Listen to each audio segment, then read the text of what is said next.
Hey everybody, this is Scott Sharp with Fretboard Toolbox, and today I want to show you how you can use a Fretboard Toolbox to help understand how to make walking bass lines. And when you can see all the notes of a given key all over the fretboard, then you can understand how you can walk up to certain notes or walk down, and the runs should make a little bit more sense. So let me show you how that works using a Fretboard Toolbox and see if it might be something that might be of use to you. Okay, if we take a look at a Fretboard Toolbox Original Guitar Edition, we're going to play some walking bass lines in the key of G major. So if you take a look at the table of contents, you can see that the key of G major is on page 8. So if we flip over to page 8, then we can take a look at these notes right here, G, A, B, C, D, E, F sharp. Those are the notes of the G major scale, and these are the chords that sound good with these notes. So you turn each of these notes into a chord and you get chords that sound cool together. So when you take those notes of the major scale and you bring them down here, and you see them all over your fretboard, where here's your big 6th string is the E string open, G's on the 3rd fret. Then we can see how we can walk, like walking up to a G, we can go E, F sharp, G. So we can go open, 2, 3, and that looks like this on the guitar here. So we just go open 6,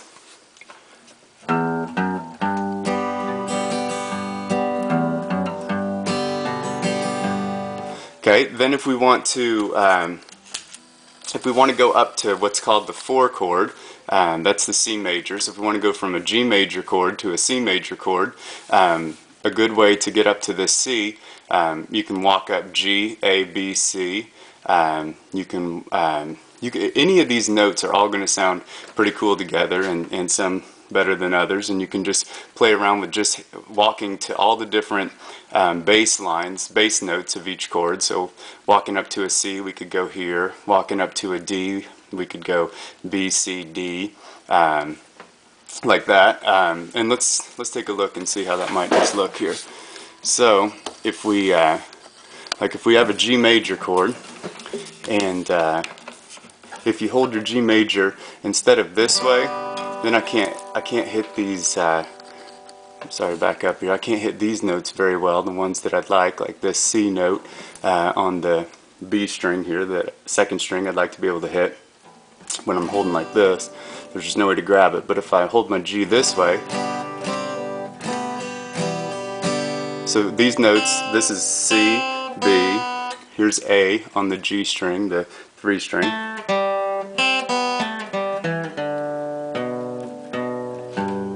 So I'm just dinking around with notes on that are in these boxes here. So that walking up to a C chord, we can go G. Sorry about that. We can go G, A, B, C, and that would look like this. G, A, B, C. And then if we want to go walk back down to the G, we can just do that backwards. C, B, A, G, E, F sharp, G.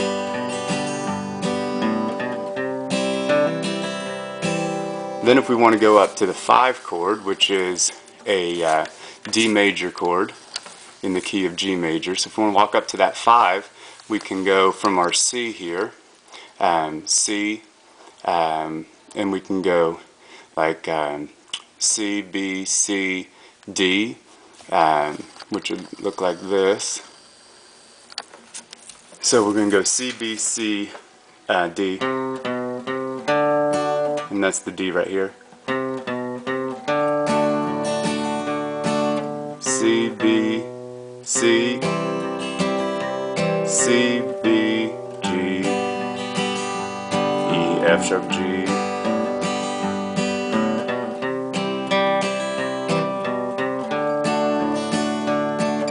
And then we can, when we want to go back down to that G, there's a lot of ways we can do it. Just any notes you want to hit that are shown here are going to sound all right, and you can play around with how can I get back from that D back to the G. So I could go D, C, B, G. So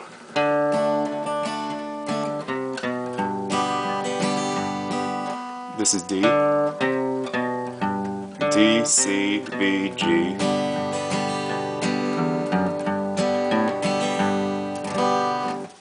A really cool sound comes from going from, in any key, going from the 1 chord to the 6th chord. So going from here in G major to E minor. And you hear this a lot in songs where you're playing on a G and then you hear someone go walk down G, F sharp, E. And so I'll walk from a G major down to an E minor. That looks like this. So here's my G.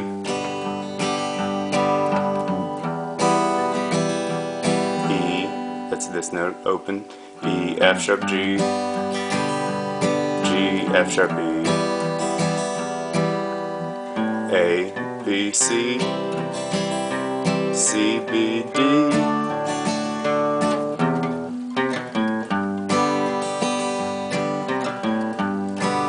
So the cool part for me is that when you get to see all of these notes together, then you can see where do the how can I walk from one to another, and then when I check out other people's videos and I'm trying to learn myself, then I can predict different patterns that they're going to make, and then I can see, you know, why does the pattern they're making sound cool. I can also see what happens if you break a rule, like if you can also, to go from a C to the D, you can go C, C sharp or D flat. I don't remember which it would be. There may be a D flat, like a flat 5. The D's the 5 of D's the 5 in the key of G. But if you put this note on here, you can go C, C sharp or D flat, and then up to D, and that kind of gives a little bit of interesting sound. I'll try to show you how that looks. So if we had G, oops, excuse me, G. Let me get so you can see it here. G. C, C, oops.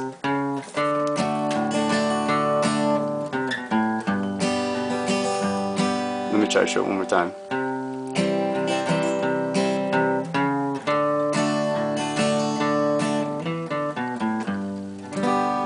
So sometimes notes that are outside the key sound cool, and the neat thing for me is that when I'm checking out people that play a whole bunch better than I do, and I see them play something that has an interesting sound, then I can see what that sound came from, and then I can get it in any key that I want. So if I know that going from that 4 note up to the 5, I can play the note in between there, then if I check out a different key and I want to play something in A major, see if I can get that to focus here.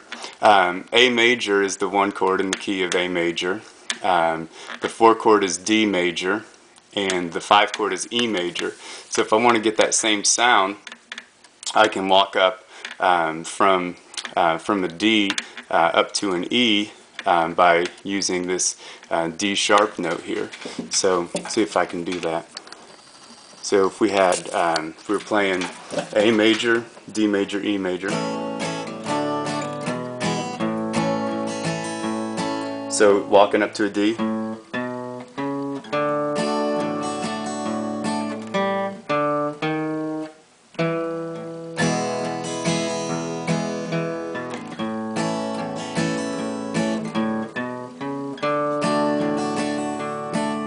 D, D sharp, E,